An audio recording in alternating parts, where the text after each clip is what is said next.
تمام عبادتوں کا مغز اگر دیکھا جائے تو دعا ہے، اس لیے اب 10 سے 15 منٹ میں دعا کرایا جائے گا۔ اس لیے آپ لوگ بڑے ہی اطمینان کے ساتھ ماشاءاللہ جڑے ہوئے ہیں، اور آپ کو اندازہ لگا ہوگا واقعی بہت چیز آپ سیکھ چکے ہوں گے، ساری باتیں آپ کے سامنے آ گئی۔ بس 2-4 باتیں میں عرض کرنا چاہتا ہوں، سماعت فرمائیے گا۔ الحمدللہ الذی لم یزل ولا یزال حیا قیوما عالما قدیرا مدبرا سمیعا بصیرا، اما بعد قال اللہ عز وجل فی کتابہ المبین، اعوذ باللہ من الشیطان الرجیم، بسم اللہ الرحمن الرحیم، یا ایہا الذین آمنوا اتقوا اللہ حق تقاتہ ولا تموتن الا وانتم مسلمون، صدق اللہ العظیم۔ معزز سامعین کرام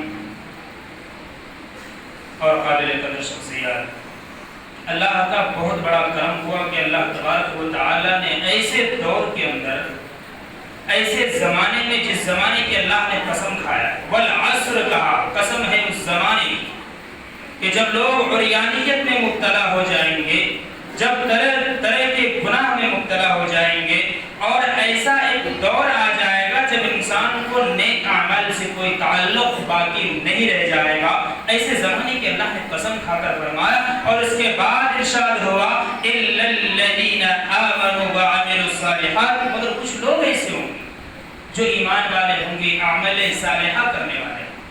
آپ دیکھ رہے ہیں کہ ایک معمولی سا وائرس کیا آیا، تھوڑا سا کیا جھنجھوڑا گیا، ہم ایک دوسرے سے اختلاف میں پڑ گئے، سلام مصافحہ ہم نے بند کر دیا، ہم نے مسجدوں کے دروازے بند کر دیے، ہمارے اندر سے محبت نکل گیا اور اختلاف نے جنم لے لیا۔ میرے بھائی، کرنے والی ذات صرف اور صرف ہے تو وہ اللہ کی ذات ہے، اس بات کے یقین کے ساتھ ہم یہاں پر جڑے، اللہ سے دعا کریں کہ ہمارے جڑنے کو بے حد قبول فرمائے۔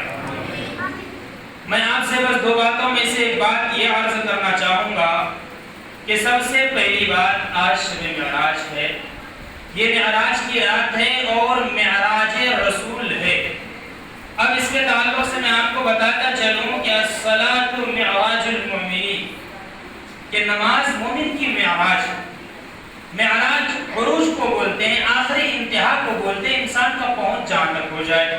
کوئی کسی کا پہنچ ڈاکٹر تک ہوتا ہے، کوئی انجینئر تک ہوتا ہے، کوئی مولانا تک ہوتا ہے، کوئی مفتی تک ہوتا ہے، تو ان کی وہ معراج ہے۔ تو گویا تمام نبیوں کو اللہ نے معراج کرایا، لیکن آپ صلی اللہ علیہ وسلم کی معراج کو ایک شعر کے ساتھ میں آپ کو بتاتا ہوں کہ موسیٰ بطور رفت عیسیٰ بآسماں، موسیٰ بطور رفت عیسیٰ بآسماں، معراج عرش خاص کمال محمد۔ بات بالکل صحیح ہے، اور اس معراج کے سفر میں آپ صلی اللہ علیہ وسلم کو بے حساب عجائب و غرائب چیزوں کا سامنا کرنا پڑا۔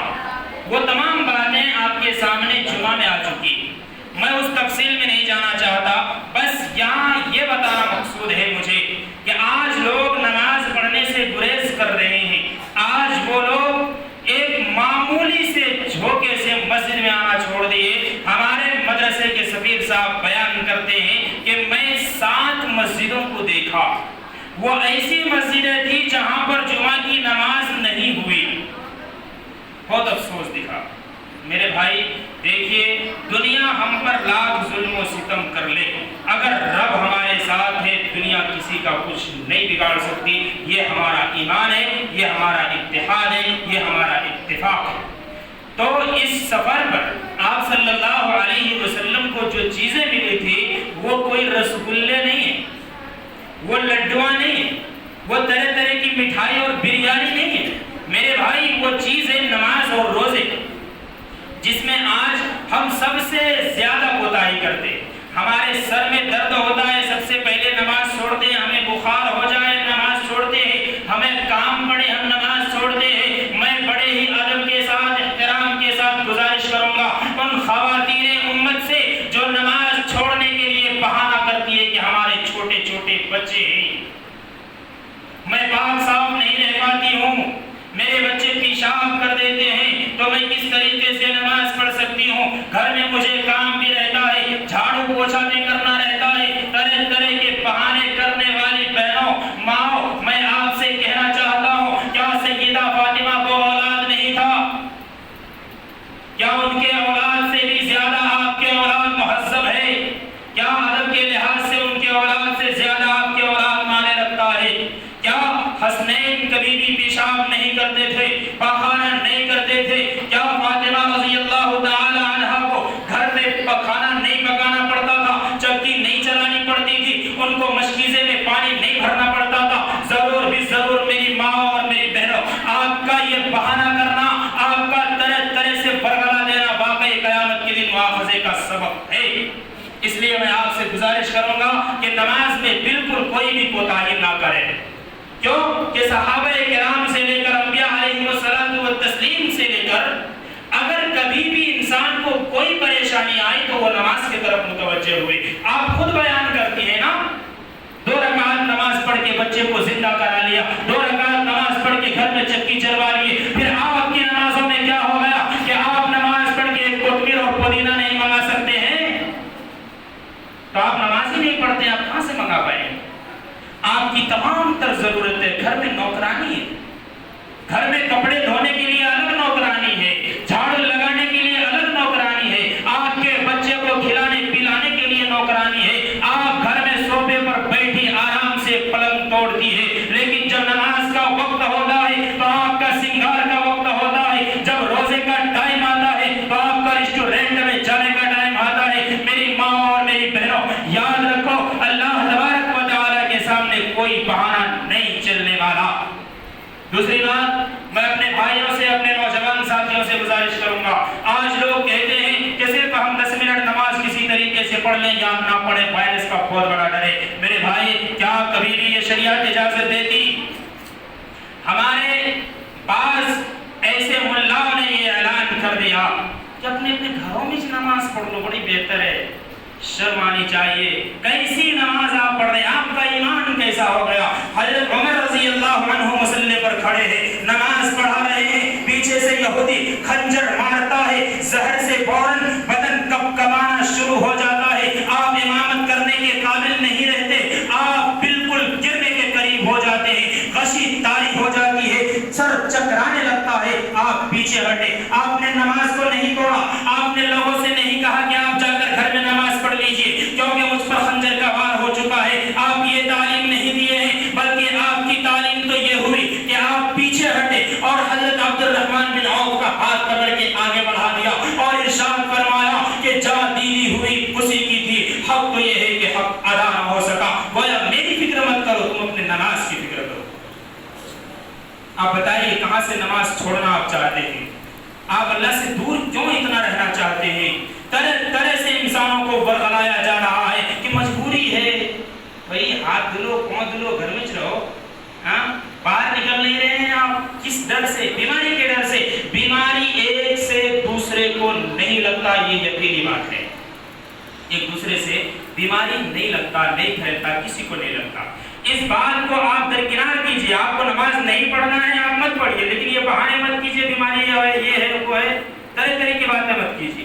اور اگر آپ عذر کہہ رہے ہیں کہ میں گھر میں پڑھ لے رہا ہوں، تو میرے بھائی میں اور ایک بات آپ کو بتاتا چلو کہ آپ بتائیے کیا میدان کربلا سے بڑا عذر ہمارے سامنے ہے؟ کیا میدان کربلا میں جب سیدنا حسین رضی اللہ تعالی عنہ کے آل اولاد تمام کے تمام تہتے ہو گئے، یکے بعد دیگرے ایک دوسرے کا سر قلم ہو گیا، علی اصغر علی اکبر تمام کے تمام شہید ہو گئے، کیا اس سے بھی زیادہ نازک وقت ہے؟ لیکن وہاں پر بھی جب آذان کا وقت ہوتا ہے، سیدنا حسین سجدے میں گر جاتے ہیں اور اللہ کی حمد و ثنا کرنا شروع کر دیتے ہیں، تلواریں چھوڑ جاتی ہے، نماز ادا کرتے ہیں اور اسی موقع کو غنیمت سمجھ کر اور یزید انہیں قتل کر دیتے ہیں۔ میرے بھائی، اگر نماز چھوڑنے میں گنجائش ذرہ برابر بھی ہوتی تو پھر وہ میدان کربلا کا مارکا تھا۔ ایسا ہے ہمارے نہیں تو وہ عزم کیجئے کہ ہمیں جو بھی کچھ کرنا پڑے، ہمیں رب کی عبادت ہر حال میں کرنی ہے تو کرنی ہے۔ ایک بات اور، آپ صلی اللہ علیہ بیمار ہے. کیا ہے؟ بیمار ہے آپ صلی اللہ علیہ علیہ وسلم، اور اس طریقے سے بیمار ہے کہ آپ کو چلا نہیں جا رہا ہے۔ مسجد نبوی میں تشریف لے جانا آپ کے لیے مشکل ہو چکا ہے، لیکن جیسے ہی بلال رضی اللہ عنہ اذان لگاتے ہیں حی علی الصلاۃ، آپ علیہ الصلاۃ والتسلیم اٹھ کھڑے ہوتے ہیں، ایک طرف میں حضرت ابوبکر صدیق ہوتے ہیں، ایک طرف میں عمر ہوتے ہیں، اور ان سے کہتے ہیں کہ مجھے لے چلو مسجد۔ تواریخ کی کتابوں میں اس حدیث کو جو بیان کرنے والے راوی ہیں وہ فرماتے ہیں کہ جب آپ صلی اللہ علیہ وسلم مسجد جا رہے تھے نماز ادا کرنے کے لیے، تو آپ کے پاؤں مبارک مصلی سے گھسٹتا ہوا جا رہا تھا۔ ایسی حالت میں نماز کو نہیں چھوڑے، ہم نماز چھوڑ دیں گے تو پھر رات جگہ کرنے سے کوئی فائدہ ہوگا؟ جگنے کی رات بولتے ہیں، کیوں جگنے کی رات ہے؟ یہ عبادت کے لیے ہے، یہ اللہ تبارک و تعالیٰ کو منانے کے لیے ہے۔ دوسری بات جو میں آپ کے سامنے رکھنے جا رہا ہوں وہ یہ ہے کہ میرے بھائی، آج آپ کے سامنے آپ کی بیٹی، آپ کی بہنیں، آپ کے رشتہ دار، آپ کے خاندان کی بیٹی، آپ کے خاندان کی چشم و چراغ آپ کے سامنے پیش ہوئی، اور انہوں نے ایسے واپس ضمیر کو ادا کیا، ایسی ایسی باتیں بتائی کہ اگر آپ ان کے ایک الفاظ کے اوپر غور و فکر کرنا شروع کریں گے تو واقعی بتاتا ہوں پوری رات کم پڑ سکتی ہے، لیکن ان کی باتیں کم نہیں پڑ سکتی۔ تو گویا ہمیں اس بات کے اوپر دھیان دینی۔ اس سے پہلے میں بیان میں بتایا تھا کہ آپ اپنے بچوں کو علم دین سکھاؤ، علم دین کی فکر کرو۔ مولانا موجود ہے، سب موجود ہے، لیکن آپ کے بچے پڑھنے کے لیے نہیں آتے۔ میں نام بتا سکتا ہوں، اسی لیے میں خواتین امت سے اور نوجوانان اسلام سے گزارش کروں گا کہ آپ اپنے بچوں کو علم دین سکھائیے، اپنے بچوں کو تاکید کیجیے اور ان کو مدرسے میں بھیجائیے، کیونکہ یہاں پر آپ کو بالکل فری پڑھایا جا رہا ہے صاحب، آپ سے فیس نہیں لیا جا رہا ہے، آپ کو کسی بھی حساب سے تنگ نہیں کیا جا رہا ہے۔ آپ تمام چیزیں دیکھتے ہیں کہ آپ کی بچی جو اسکول میں پڑھنے والی ہے ان کو 12,000 15,000 روپے مہینے میں آپ دے دیتے ہیں، اور وہاں پر سج کے سور کے آپ کی بچیاں جاتی ہیں۔ 4 سال جب ضائع ہو جاتا ہے اس کے بعد بھی آپ کے بچے صحیح طریقے سے انگلش نہیں پڑھ سکتے۔ انگلش اسپیچ دلائیے یہاں پر کھڑے کر کے، سب سمجھ میں آ جائے گی باتیں۔ تو گویا میرے کہنے کا مطلب یہ ہے کہ آپ اپنے بچے کو دینی تعلیم بھی دیں، دنیا کے ساتھ ساتھ دینی تعلیم کا ہونا بہت زیادہ ضروری ہے، اس لیے آپ اپنے بچوں کو بھی تعلیم دینے کی فکر کریں اور خود سیکھنے کی فکر کریں۔ ہماری بچی نے مکالمے میں کہا کہ علم سیکھنے کے لیے عمر معنی نہیں رکھتا، عمر معنی نہیں رکھتا، بچپن سے لے کر جوانی تک اور جوانی سے لے کر بڑھاپے تک، ماں کی گود سے لے کر قبر کے کڑے تک علم کبھی بھی سیکھا جا سکتا ہے۔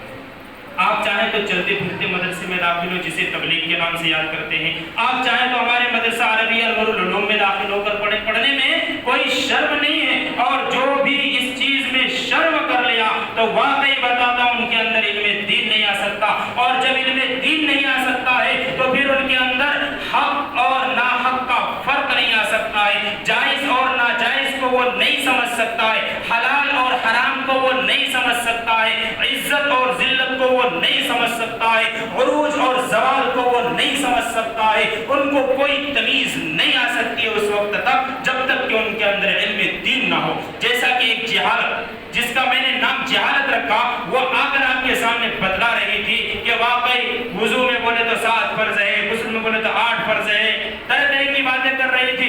آج بھی وہی حال ہے ہمارا، ہمیں ترتیب سے یہ باتیں نہیں معلوم ہے۔ تو گویا علم دین اگر آپ کے اندر آتا ہے آپ کے بچے کے اندر آئے گا، آپ کے بچے کے اندر آتا ہے تو آپ کے اندر آتا ہے، اور اس طریقے سے تمام خاندان والے ایمان میں داخل ہوں گے، ایمانی جذبہ ان کے اندر ہوگا، ان کے اندر علم دین ہوگا۔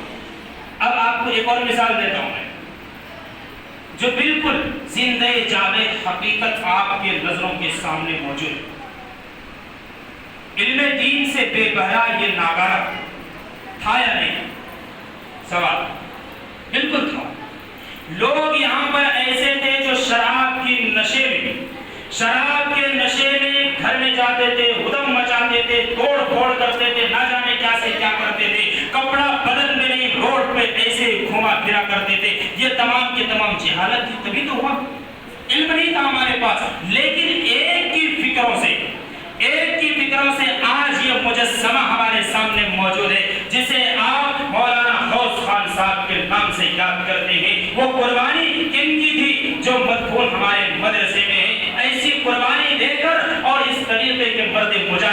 زندہ کیا، ان کو عروج دیا، زوال کی طرف جھکنے نہ دیا۔ اگر چاہتے تو میں جو سنا ہوں، میں نظروں سے دیکھا، اگر چاہتے تو ہمارے مرحوم بیرسٹر بنا دیتے تھے، اگر چاہ لیتے تو انہیں پائلٹ بنا دیتے تھے، اگر چاہ لیتے تو انہیں انجینئر بنا دیتے تھے۔ آج بھی اللہ کا کرم ہے، دولت کی کوئی کمی نہیں، لیکن علم دین دیا تاکہ دین زندہ ہو۔ آپ ان باتوں کے اوپر اگر فکر نہیں کریں گے تو بابا کا وراثت کا مطلب ہوتا کیا ہے؟ خالی زمین جگہ ہوتا ہے؟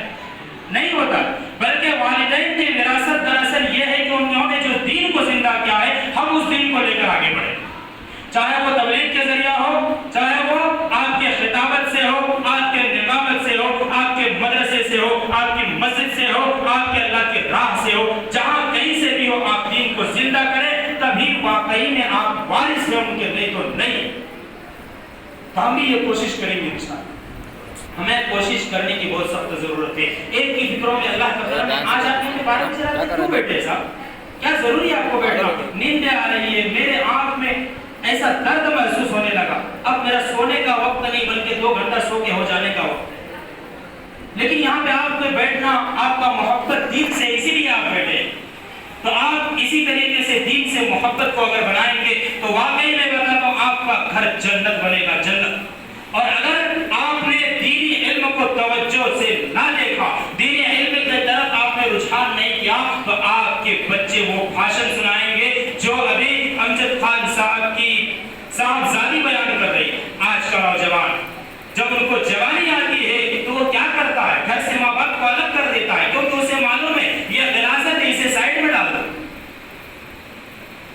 میرے بھائی، آپ کے اندر، ہمارے اندر، پورے سماج کے اندر علم دین کا پایا جانا ضروری ہے، تاکہ وہ واقعے معراج کو سمجھے، تاکہ وہ شب معراج کی قدر کو جانے، تاکہ وہ شب قدر کی قدر کو جانے، تاکہ وہ رمضان کو جانے، تاکہ وہ قرآن کو جانے، تاکہ وہ اسلام کو جانے۔ اس لیے میں لاسٹ میں اعلاناً یہ بات کہوں گا کہ آپ مرد حضرات تمام کے تمام اپنے گھر پر نگاہ رکھیے، آپ کی بچی علم دین حاصل کر رہی ہے یا نہیں؟ آپ کے بچے علم دین حاصل کر رہے ہیں یا نہیں؟ ان کو علم دین حاصل کرنے کے اوپر دباؤ ڈالیں۔ اگر آپ تھوڑی سی سختی کریں گے، حضرت عمر رضی اللہ عنہ، آج ہم بڑے آسانی سے کہہ دیتے بچے ہیں، ایسا ہو گیا ویسا ہو گیا۔ حضرت عمر رضی اللہ عنہ کوڑے کبھی بھی نہیں ہٹائے، کوڑا لٹکا کر، دردا لٹکا کر رکھتے تھے بچوں کی تنبیہ کے لیے۔ آپ بھی گھر میں تنبیہ کیجیے، اور میں خواتین امت سے گزارش کروں گا کہ میری ماں اور بہنوں، سب سے پہلا مدرسہ اگر بچے کے لیے ہے تو وہ ماں کا گود ہے۔ اگر آپ ماں ہیں تو ماں کی ذمہ داری بنتی ہے کہ آپ اپنے بچے کو صحیح تعلیم دیں۔ آپ اگر بچے کو گود میں لے کر اور گیم کھیلیں گے، آپ بچے کو گود میں لے کر ٹی وی دیکھیں گے، آپ بچے کو گود میں لے کر موبائل چلائیں گے، تو پھر آپ کا بچہ ٹیپو سلطان کیسے بنے؟ پھر آپ کے بچے کے اندر دین کہاں سے آئے؟ بالکل نہیں آ سکتا، کیونکہ بچہ سنتا نہیں، دیکھتا ہے۔ بچہ جیسا دیکھتا ہے ویسے ہی وہ کرتا ہے۔ آج آپ کے گھر کے بچے موبائل کا عاشق بنا ہوا ہے، جو ہمارے لاسٹ میں دلاور صلی اللہ علیہ وسلم بیان کر رہے تھے کہ آج ٹی وی سب سے بڑی بیماری ہو گئی، ٹی وی کی طرح ہو گیا، دھیرے دھیرے انسان کو ختم کر دے رہا ہے۔ آج وہی باتیں ہمارے اندر بھی پائی جا رہی۔ تو گویا آپ کے سامنے تمام باتیں آ چکی ہے، آپ کا وقت میں زیادہ نہ لیتے ہوئے بس ایک بات کی گزارش کر رہا ہوں کہ آپ کے گاؤں میں ایک مدرسہ ہے، آپ اسے لے کر آگے بڑھنے کی ذمہ داری آپ کی، ورنہ پھر ہو کیا رہا ہے آپ جانتے ہیں، چراغ تلے اندھیرا ہو رہا ہے، چراغ تلے اندھیرا ہو رہا ہے۔ دور دراز سے بچے، اس میں ایسے بھی بچے موجود ہیں جو 2200 کلومیٹر کا سفر طے کر کے آپ کے ناگارم میں ہیں، آپ کے تعاون سے وہ کھا رہے ہیں، آپ کے تعاون پر وہ پڑھ رہے ہیں، تمام چیزیں ہیں صاحب۔ اور خود یہاں کے بچے کچھ ایسے ہیں جن کے اندر کوئی سلیقہ نہیں ہے، کوئی طریقہ نہیں۔ تو آپ بتائیے یہ چراغ تلے اندھیرا ہوا یا نہیں؟ تو گویا آپ یہ کوشش کریں، ہمارے ناظم صاحب کا عزم میں آپ کو بتاتا چلو، ہمارے ناظم صاحب کو اتنا زیادہ دریا دل انسان ہے کہ انہوں نے سوچ رکھا ہے کہ میں پورے اطراف میں اپنے طرف سے کوششیں کروں گا، محنتیں کروں گا، اور تمام جگہ میں دینی علم کو جاری کروں گا انشاءاللہ۔ تو آپ کرم سے کرم ملا کر رہیں، اختلاف کو جنم نہ دیں، اتحاد کے ساتھ اس کو لے کر آگے